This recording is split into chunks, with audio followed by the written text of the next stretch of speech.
Hello sa lahat. Ako si Ken. I believe I can fly. Nag-time na nagsuntukan kayo? Meron! Si Ken po yung isa, tapos si Si Pablo. Pablo. Pero ang dahilan nung pag-aawin nila si Stel. Ang kwento po kasi nito, so, nung mga time po kasi na wala kaming makeup artist or anything. So, kami po lahat. So, syempre kami nag-aayos sa sarili namin, makeup, ganyan. Lumapit ako kay Pablo. Kasi wala na po akong mist eh. Pablo, peram naman ang mist mo. So, sabi niya, wala eh, paubos na eh. Ganun. Okay, sige. Manghiram na lang ako kay Ken. Lapit ako kay Ken. Sabi ko, Ken, pero ako ng mist mo. Sabi ko, sige. Eh di, pinahiram din. Gamit ako. Biglang lumapit to. Sige na nga, gamitin mo na nga yung mist ko. Sabi ko, hindi na okay na. Sabi mo, paubos na eh. Di, manghiram na lang ako kay Ken. Sabi ko, gamitin mo na. Sabi ko, hindi na nga. Nanghiram na nga ako kay Ken. Tapos bigla niyang binato. Sinabi ang gamitin mo eh! Bigla nagulat si Ken, baka siya sumisigaw. Di lumapit si Ken. Ba't ka sumisigaw?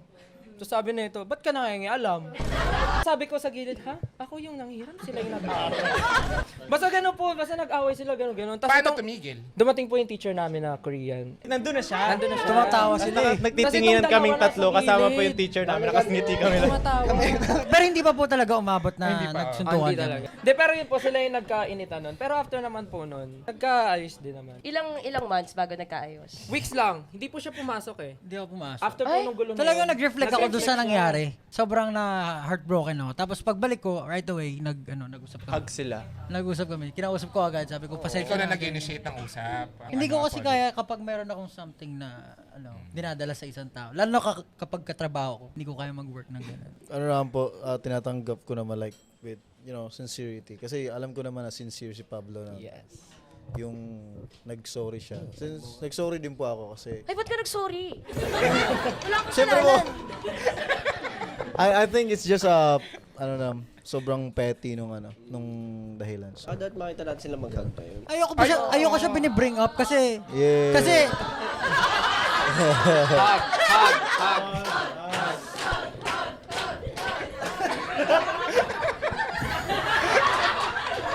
baka lumipad yan. Yari ka sa akin.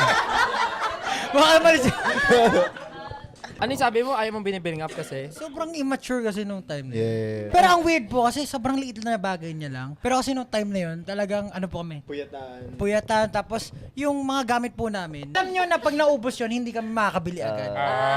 Yun po, yung miss po. Tinitipid, yes. Very ano po kasi ako sa mga gamit eh. Kumbaga kuwari ikaw, lahat po kami may tagi-isa. So pag naubos mo sa'yo, naubos mo na yung sa'yo.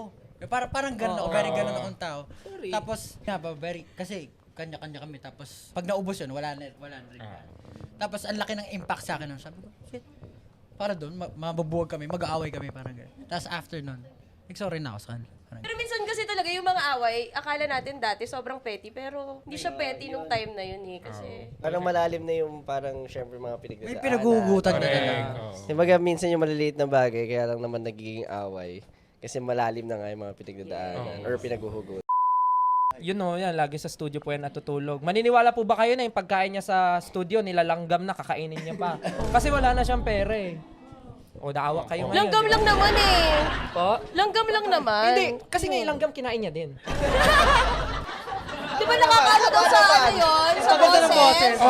Buti sana kung pinagpag niya, hindi eh. Kinain niya ilanggam eh. Pero, fairness, gumanda nga yung boss. Nakakaganda ng boses yun. Kaya grabe ang lalim ng boses niyan eh. Pasampulin nyo nga. Sample. Low notes. Sabi ng marami swerte raw umaga. Hindi po siya lumalabas. Yung sa akin naman po, I think valid din po yung feelings nila. Ako nga parang naano ko sa sarili ko na kahit papaano may utang na loob din ako sa mga fans talaga namin. As in, mahal na mahal namin yung mga fans namin. Because parang wala din kami dito ngayon without them, And I understand kung ano yung nararamdaman nila. Intindihan na lang sa nararamdaman ng bawat isa. So, yun. Naging seryoso lang yung sa atin. Mic drop. Hindi si Ken, ano yung sa'yo? Pare sa'yo. Yung sa akin, LTFRB. Meron ba isa? Sign mo, Ken. Ken. Capricorn po ako. Capricorn. Hardworking. Like Jesus. Like Jesus, yes. Di ka Ano sure? ba? Hindi siya sure.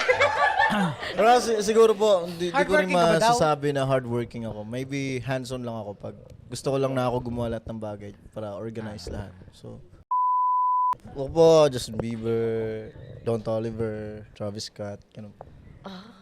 Nagbago? Iba yung in-expect ni Pablo eh. Sino yung sabi mo na ko-collab niya? Daniel Caesar. Daniel Caesar. Daniel, yeah. O, sample daw ko yun. Narinig ko dito eh, sample. Oo. Daniel Caesar na lang. Ganun po yan? Maraming salamat sa inyo lahat. Maraming salamat sa panunood, especially sa mga fans na nasa labas. Kinda sad na. Ang ganda! We're kinda sad na hindi kayo makapasok. But, still nanonood naman kayo dyan sa labas. Kaya, thankful pa rin kayo nandito kayo. And especially to you guys. First time namin kayo ma-meet ngayon. Yung karamihan sa inyo. Maraming salamat. And thank you din po sa inyo, Direk. Dahil napaunlakan nyo kami. And nabigyan nyo kami ng opportunity to be here. First time din namin gumawa ng podcast talaga na ganito. It's a very new thing for us to do. Maraming salamat. Thank you. Oh, thank you.